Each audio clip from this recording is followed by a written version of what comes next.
Selamat datang di channel Simar Imam. Sembari mendengarkan tinggalkan like dan komentarnya bosku. Jangan lupa pasang headset kalian. Siapkan pancing dan umpan. Mari kita mancing, semoga dapat ikan. Kembalinya Sang Raja. Bab 641. Begitu kata-kata ini keluar, seluruh tempat menjadi gempar. Semua orang dibutakan. Tak satu pun dari mereka yang membayangkan bahwa anak lelaki yang lembut ini berani berbicara kepada tuan yang seperti ini. Jantung Guo Chanyu hampir melompat keluar dari tenggorokannya. Apa yang sedang dilakukan orang ini? Dia benar-benar menyia-nyiakan kesempatan bagus dan malah menamparkan wajah keluarga yang di depan umum. Bukankah dia sedang mencari kematian? Sepupu, apa yang kamu lakukan? Berhentilah berdiri di sana dengan bodoh, pergi dan uruslah. Wajah Guo Chanyu penuh kecemasan, karena pihak lain adalah seseorang yang dia tidak mampu untuk menyinggung perasaannya. Bahkan jika itu merugikan seluruh keluarga Guo, aku tidak mampu menyinggung perasaannya. Bagaimana saya, seorang wanita, bisa peduli dengan urusannya ketika saya jauh dari rumah? Lin Ruohan berkata dengan baik. Ini. Nak, sebaiknya kamu mencari tahu identitasmu. Jika kamu berani menyinggung Tuan Yang, apakah kamu dapat meninggalkan kota Jiangsu di masa depan akan menjadi masalah? Li Wanshan mengancam. Kamu tidak perlu khawatir tentang ini. Ekspresi Yang Liu Feng sangat jelek. Ratusan orang berkumpul di sekitar ini. Jika dia melanggar kontrak, reputasinya akan hancur. Yang paling dipedulikan oleh keluarga besar seperti keluarga Yang adalah reputasi. Anda juga harus mengutamakan situasi secara keseluruhan. Nak, apakah kamu yakin kamu serius? Yang Liu Feng mendengus dingin. Tentu saja, menurutmu aku bercanda. Oke, aku akan bersujud padamu 3 kali dan meminta maaf padamu hari ini, tapi aku tidak yakin apakah kamu sanggup menanggungnya. Tidak ada keraguan bahwa ini adalah ancaman nyata. Begitu Yang Liu Feng berlutut, itu berarti hidupnya telah memasuki hitungan mundur. Gengsi keluarga kultivator nomor 1 Jiangsu, apalagi jika dia bisa menodainya. Sial Dang. Yang Liu Feng berlutut di tanah, bersujud beberapa kali, dan bersujud kepada Su Chen. Ini salahku karena aku tidak menghormatimu hari ini. Aku harap kamu tidak berdebat denganku. Su Chen mengangguk, lalu berkata kepada Lin Ruohan. Sudah lama sejak kita keluar. Ayo kembali. Bagus. Guo Chanyu gugup dan mengikuti Lin Ruohan pergi. Pemandangan di depanku terlalu menyedihkan, dan sama sekali tidak cocok untuk tinggal di sini. Adapun pelanggaran Su Chen terhadap keluarga Yang, dia masih harus memberi tahu ayahnya. Kalau tidak, keluarga Guo akan mudah terlibat. 10 menit kemudian, mereka bertiga tiba di tempat parkir, dan Su Chen hendak masuk ke dalam mobil. Tapi di kaca spion, saya melihat beberapa orang licik. Kalian duduk di sini sebentar sementara aku pergi ke toilet. Su Chen berkata pada Lin Ruohan. Saya tahu, Saudara Chen. Lin Ruohan berkata dengan nakal, jangan lupa mencuci tangan saat kamu kembali. Kamu gadis. Dengan respon tercengang, Su Chen berjalan menuju gang kecil di sebelahnya. Setelah berjalan beberapa menit, Su Chen berhenti dan berkata, aku sudah menemukanmu, jadi berhentilah bersembunyi di sana-sini.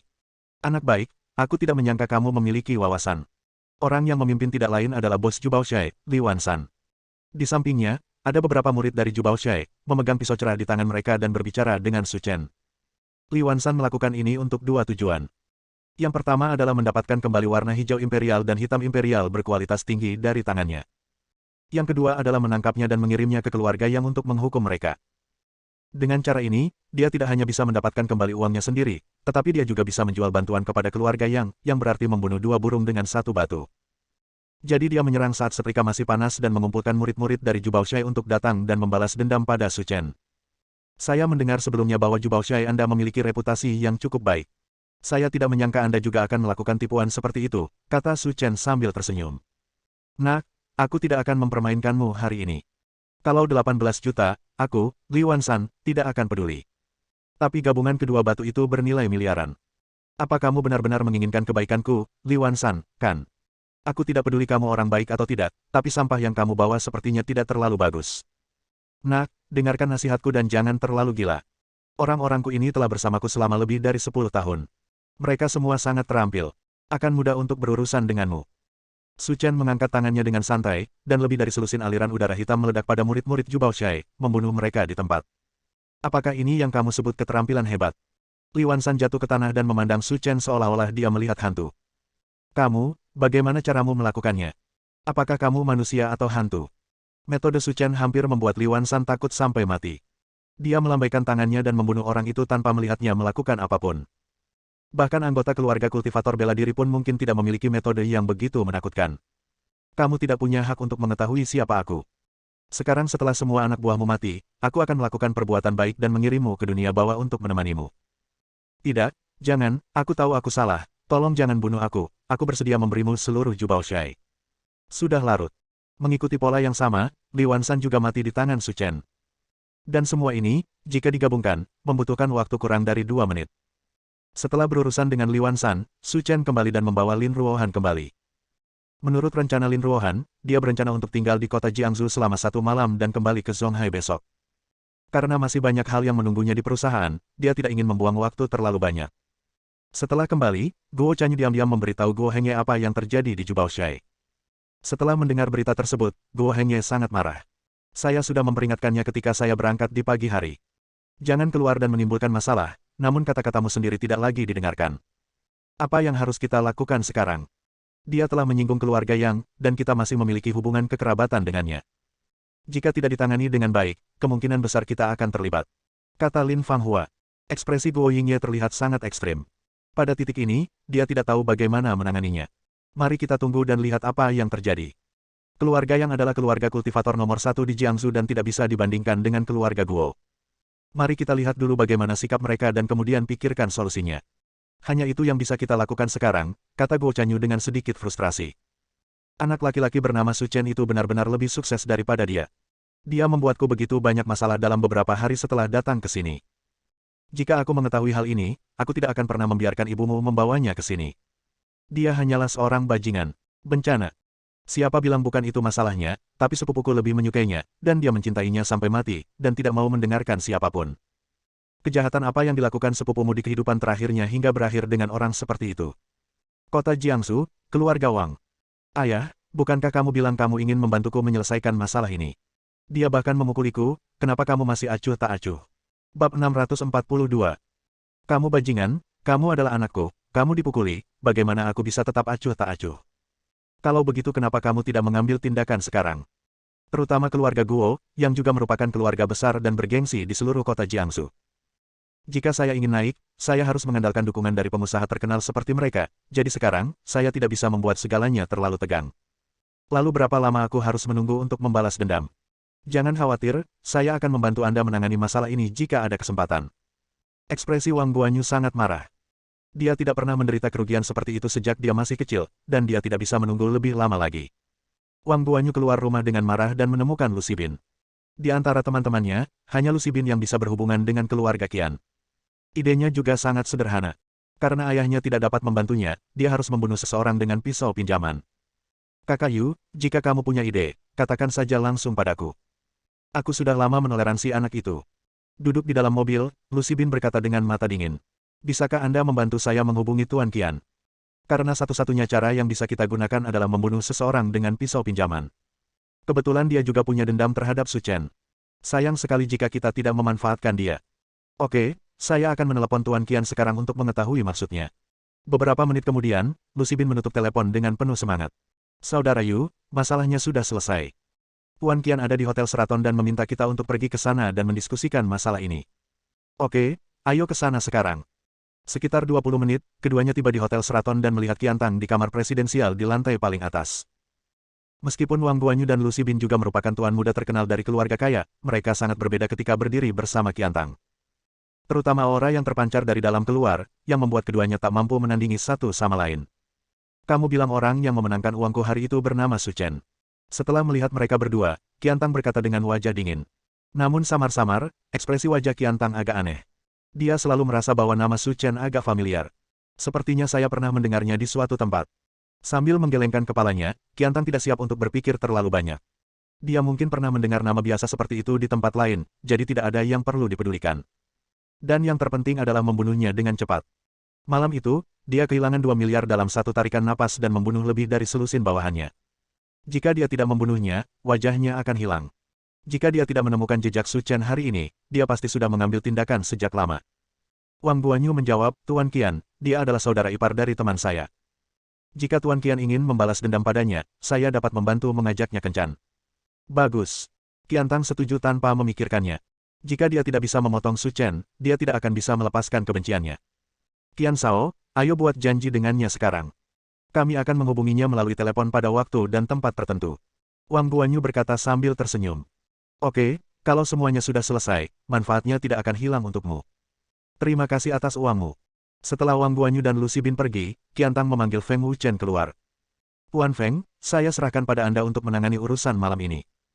Qiantang menyipitkan matanya dan berbisik. Jangan khawatir, Tuan Muda, saya pasti akan menangkapnya hidup-hidup dan menunggu Anda dihukum. Bagus. Sore itu, Lin Ruohan hanya mengemasi barang-barangnya, menyiapkan makan di malam hari, dan kembali keesokan harinya. Setelah makan malam, Guo Chanyu mengajak Lin Ruohan pergi berbelanja. Awalnya, Lin Ruohan ingin membawa Su Chen bersamanya, tetapi Guo Chanyu menolak menyetujuinya. Dia mengatakan bahwa dia ingin memilih beberapa pakaian dalam hari ini, dan tidak pantas baginya, seorang pria dewasa, untuk mengikutinya. Lin Ruohan tidak terlalu memikirkannya. Bagaimanapun, itu adalah produk wanita. Sangat tidak baik bagi saudara Chen untuk mengikutinya. Tapi Lin Ruohan tidak membiarkan Su Chen pergi, jadi dia memintanya menunggu di mobil di luar dan kembali bersama nanti. Setelah mereka berpisah, Guo Chanyu mengambil ponselnya dan melaporkan lokasi Su Chen ke Wang Guanyu. Saat dia menekan tombol kirim, Guo Chanyu tampak bangga. Karena pada siang hari, Wang Guanyu mendatanginya dan berkata bahwa dia telah menemukan beberapa pembantu yang kuat dan akan berurusan dengan Su Chen. Guo Chanyu sangat senang mendengar berita itu. Dia sudah lama berharap seseorang akan berdiri dan menangani Su Chen, lalu membiarkannya berhenti dan meninggalkan sepupunya. Namun Guo Chanyu tidak mengetahui bahwa tujuan Wang Guanyu tidak sesederhana memberinya pelajaran. Sebaliknya, dia membunuh Su Chen. Di tempat parkir bawah tanah mal, Su Chen memejamkan mata dan bersandar di kursinya, bersiap untuk menghabiskan waktu dan menunggu Lin Ruohan keluar. Namun dalam beberapa menit, ponsel di sakunya berdering. Tuan, orang-orang dari Gunung Longhu menemukan saya hari ini. Ye Tianlang berkata dengan suara rendah. Apa kata mereka? Tuan, tebakan kami sebelumnya benar. Nenek moyang Gunung Longhu keluar dari dunia seni bela diri. Targetnya memang Anda, dan dia ingin membalaskan dendam Zhang Daotian dan Chu Lingwu. Setelah itu, mereka mengirim semua murid dari Gunung Longhu untuk mencari keberadaanmu di sepanjang pantai, tetapi mereka tidak pernah menemukanmu, jadi mereka akhirnya menemukanku dan bersiap untuk mencari tahu keberadaanmu. Kamu harus memberitahu mereka semua tentang keberadaanku. Menurut apa yang guru katakan kepadaku sebelumnya, aku telah mengatakan yang sebenarnya. Jadi mereka meninggalkan surat tantangan, mengatakan bahwa mereka akan melawanmu dengan tegas di Danau Yanbei di kota Jiangsu pada jam 12 siang besok. Oke, aku mengerti. Su Chen hendak menutup telepon ketika dia mendengar suara Ye Tianlang lagi. Tuan, sejauh yang saya tahu, Zhao Tianren, leluhur Gunung Longhu, telah melampaui tingkat para dewa dan memasuki alam semi suci. Dia adalah lawan yang sangat kuat. Anda harus berhati-hati saat menghadapi pertempuran ini. Petik 2. Jangan khawatir, dia hanya setengah suci, dia tidak bisa mengancamku. Setelah mengetahui beberapa berita tentang Zhao Tianren, Su Chen tidak menganggapnya serius, menutup telepon dan terus beristirahat dengan mata tertutup. Namun tidak lama kemudian, mata Su Chen terbuka, karena dia menemukan ada gelombang mental samar-samar mendekatinya. Beberapa menit kemudian, Su Chen melihat sosok aneh muncul di hadapannya. Siapa kamu? Su Chen berkata tanpa mengangkat kepala atau matanya setelah turun dari mobil. Nama saya Feng Wuchen, dan atas perintah Tuan Muda saya akan mengantar Anda menemuinya. Kamu pasti seseorang yang dikirim ke sini oleh keluarga Qian. Feng Wuchen berdiri dengan tangan di belakang punggung, tampak bangga. Benar, kamu menyakiti Tuan Mudaku hari itu dan kehilangan hampir 2 miliar, jadi Tuan Mudaku ingin berbicara denganmu. Jika kamu tidak ingin menderita, ikutlah denganku. Kebetulan aku juga ingin berbicara dengannya, jadi aku akan pergi ke sana bersamamu. Bab 643. Berjalan di belakang Feng Wuchen, Su Chen mencapai kamar presidensial di lantai paling atas bersamanya. Ketika dia tiba di kamar, Su Chen menemukan bahwa selain Qiantang, ada lebih dari selusin pengawal berpakaian hitam di dalam. Sebagai perbandingan, selusin orang ini jauh lebih biasa. Tidak ada cara untuk membandingkannya dengan para pembunuh profesional itu. Melihat Su Chen, Qiantang memegangi kepalanya dengan satu tangan dan matanya dingin. Su Chen, kamu sangat bagus. Kamu memenangkan 9 pertandingan berturut-turut dan menghabiskan biaya hampir 2 miliar. Kita harus menyelesaikan rekening ini dengan hati-hati. Oke, bagaimana kamu ingin aku berurusan denganmu? Aku mendengarkan. Su Chen berkata dengan ekspresi santai. Sederhana sekali. Saya, Qiantang, telah berada di jalan selama bertahun-tahun, dan saya juga orang yang berakal sehat. Selama Anda mengembalikan bonus 2 miliar kepada saya hari ini, dan memberi saya 2 wanita di sekitar Anda, ayo sini dan batalkan masalah ini, jika tidak, kamu tidak akan bisa keluar dari ruangan ini hidup-hidup. Siapa yang memberimu keberanian untuk berbicara seperti ini padaku? Haha, aku, Qiantang, adalah pemuda terbaik di Yanjing. Kamu berasal dari Yanjing dan bahkan tidak tahu siapa aku. Kamu pasti orang yang bodoh. Sial, kamu masih sombong di hadapanku saat kamu akan mati. Aku akan membuat hidupmu lebih buruk dari kematian hari ini. Qiantang melambaikan tangannya. Tuan Feng, ayo kita lakukan. Patahkan anggota tubuhnya dulu dan bersihkan mulutnya. Saya mengerti, Guru. Sebagai tanggapan, tangan besar Feng Wuchen yang layu berubah menjadi cakar elang dan meraih lengan Su Chen. Bang! Su Chen melayangkan pukulan. Dan aliran udara keluar dari udara, menembus perut bagian bawah Feng Wuchen. Ah! Jeritan yang memekakkan telinga bergema di seluruh Presidential Suite. Feng Wuchen terus bergerak-gerak di tanah, tetapi Qiantang tidak bereaksi sampai dia meninggal. Tanpa diduga, dia mati seperti ini. Pikiran Qiantang menjadi kosong. Termasuk selusin pria berpakaian hitam di ruangan itu, semuanya tertutup. Selama bertahun-tahun, saya belum pernah melihat pemandangan berdarah seperti ini. Sekarang, apakah kamu masih ingin menyelesaikan masalah denganku? Su Chen berkata sambil bercanda sambil duduk di sofa. Tidak, aku tidak mencarinya lagi. Qiantang berlutut tanpa berpikir. Pada titik ini, tidak ada yang lebih penting daripada hidup Anda sendiri. Bagaimana kamu menemukanku? Sebagai balasan kepada Tuan Su, itu adalah seseorang bernama Wang Guanyu dan Lu Xibin. Mereka memberitahuku lokasi Anda. Wang Guan dan Lu Xibin. Mata Su Chen menyipit dan dia berkata pada dirinya sendiri. Kedua orang ini benar-benar berpikiran jahat. Tuan Su, saya tahu lokasi spesifiknya. Apakah Anda membutuhkan saya untuk membantu Anda membalas dendam? Untuk menyenangkan Su Chen, Qiantang berdiri di sisinya, dengan hormat seperti budak. Tidak perlu, beritahu aku alamatnya dan aku sendiri yang akan pergi ke sana. Ya, untuk menjawab apa yang Tuan Su katakan, mereka ada di Coco Bar di kota Jiangsu. Anda dapat menemukannya di sana. Alamat persis Wang Guanyu dan Lu Xibin telah diperoleh. Su Chen berdiri dan pergi, tetapi ketika dia berjalan ke pintu, dia tidak lupa berkata kepada Qiantang. Kamu bisa terhindar dari kejahatan kematian, tapi kamu tidak bisa lepas dari kejahatan hidup. Hari ini, aku akan memotong kedua lenganmu, agar kamu bisa mengingat lebih baik di masa depan dan jangan melakukan apapun yang tidak jahat. Apa? Patahkan tanganku. Qiantang tampak panik. Jika dia menjadi cacat, maka dia akan hancur total. Ah! Jeritan terdengar, dan dua aliran udara hitam menembus lengan Qiantang. Rasa sakit yang menyayat hati begitu tak tertahankan hingga Qiantang pingsan. Su Chen diam-diam keluar dari kamar seolah tidak terjadi apa-apa. Selama proses ini, pengawal berpakaian hitam di Qiantang berdiri kosong, dan tidak ada yang berani bergerak. Setelah keluar dari kamar presidensial, Su Chen menelepon Lin Ruohan untuk menanyakan kapan dia bisa keluar. Saudara Chen, saya sedang mencoba pakaian. Jangan khawatir, saya akan selesai dalam waktu setengah jam. Tidak apa-apa. Aku tidak terburu-buru. Aku hanya harus keluar untuk melakukan beberapa keperluan. Mari kita bertemu di tempat parkir setengah jam lagi. Bagus. Coco Bar letaknya tidak jauh dari mall, 10 menit berkendara saja sudah cukup untuk sampai ke sana. Bola balik, 20 menit, dan 10 menit tersisa sudah cukup untuk menangani Wang Guanyu dan yang lainnya. Ketika Su Chen sampai di pintu bar, dia kebetulan melihat mobil Wang Guanyu dan berhenti di samping. Su Chen tersenyum aneh dan membuka pintu, siap berbicara dengan Wang Guanyu. Sorakan meriah terdengar dari ruang pribadi di lantai 3 bar. Saudara Yu, ayo minum untukmu. Pada akhirnya, kami harus mengandalkanmu untuk menyelesaikan masalah. Sekarang Su Chen sudah mati, kami telah membalas dendam besar kami. Deng Ke berkata sambil tertawa. Itu tidak bisa dihindari. Jika kamu melawan saudara kita Yu, pasti tidak akan ada akhir yang baik. Saudara Yu, tidak akan ada kesalahan dalam masalah ini. Su Chen itu terlalu licik. Selama kamu memberinya kesempatan, mungkin ada ruang baginya untuk berbalik. Jangan khawatir tentang ini. Lu Xibin mengangkat gelas anggurnya dan berkata.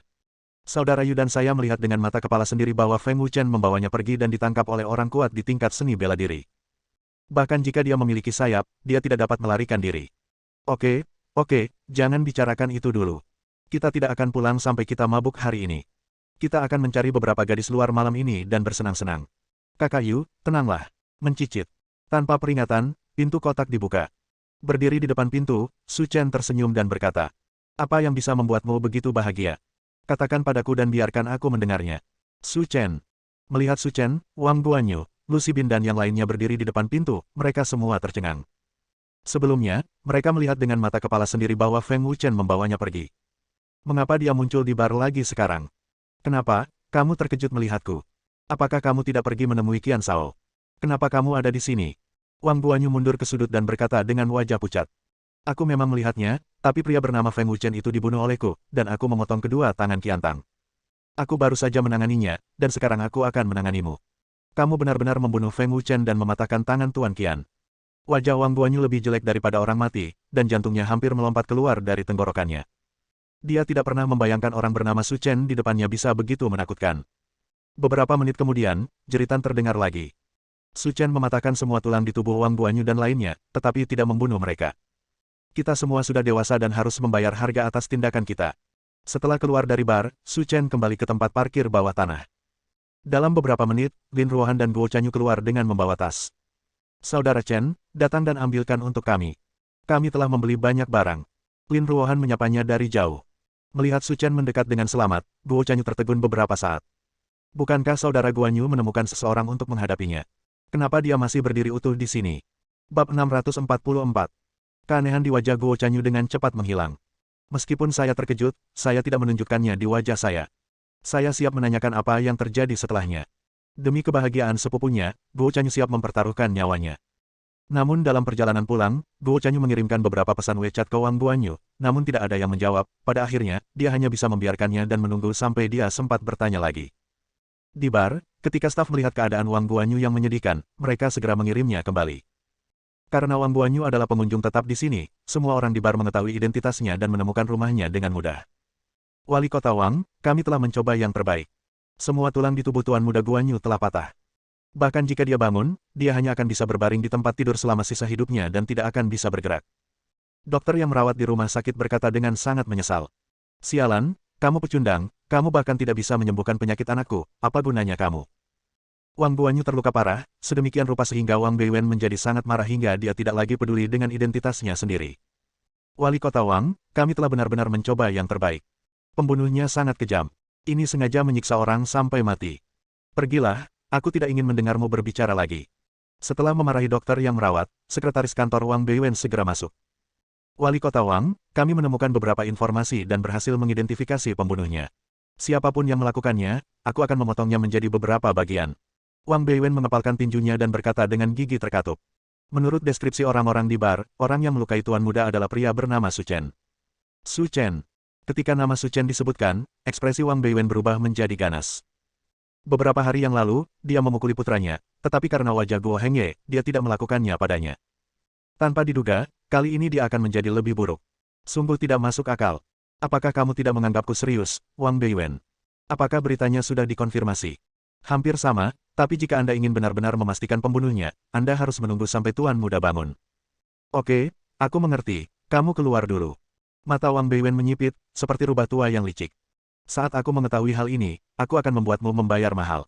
Setelah Wang Beiwen dikirim ke rumah sakit, Qiantang juga segera dikirim kembali ke Yanjing oleh anak buahnya berbaju hitam. Saat kami bergegas kembali ke keluarga Qian, seluruh keluarga Qian berada dalam kekacauan. Putra tertua dari keluarga Qian yang terkenal, calon pewaris, dipukuli seperti ini. Jika tersiar kabar, keluarga Qian akan kehilangan muka. Nak, tolong beritahu aku siapa yang memukulmu seperti ini. Akulah yang ingin membalaskan dendammu. Ayah akan membalaskan dendammu. Orang yang berbicara adalah ayah Qiantang, bernama Qian Jiantong. Dia tinggi dan kurus serta mengenakan pakaian longgar. Ketika dia melihat putranya tidak memiliki tangan, seluruh ekspresinya menjadi dingin dan tajam. Putranya sendiri adalah pewaris masa depan keluarga Qian. Jika hal seperti ini terjadi sekarang, masa depan keluarga Qian akan berakhir. Saat ini, di rumah keluarga Qian, semua anggota keluarga dekat berkumpul di sini. Tangan Qiantang lumpuh, bagaikan sambaran petir bagi mereka. Perilaku seperti ini hanya memprovokasi keluarga Qian. Sama sekali tidak ada toleransi. Qian tua, kamu tidak bisa membiarkan pembunuh itu begitu saja. Kamu tidak perlu memberitahuku tentang ini, aku akan menanganinya sendiri. Ayah, nama orang yang melukaiku adalah Su Chen. Dia seharusnya masih berada di kota Jiangsu. Kirimkan seseorang secepatnya. Su Chen. Ekspresi Qian Jiantong langsung membeku, dan keringat dingin membasahi bagian belakang bajunya dalam sekejap, seolah-olah dia telah mendengar sesuatu yang buruk. Nak, seperti apa rupa orang yang memukulmu? Seperti apa rupanya? Begitu kata-kata ini keluar, semua orang di keluarga Qian tertipu. Sekarang waktunya, dan hal terpenting yang harus dilakukan adalah bergegas ke kota Jiangsu secepat mungkin dan membunuh pria bernama Su Chen. Mengapa Anda masih menanyakan pertanyaan seperti itu?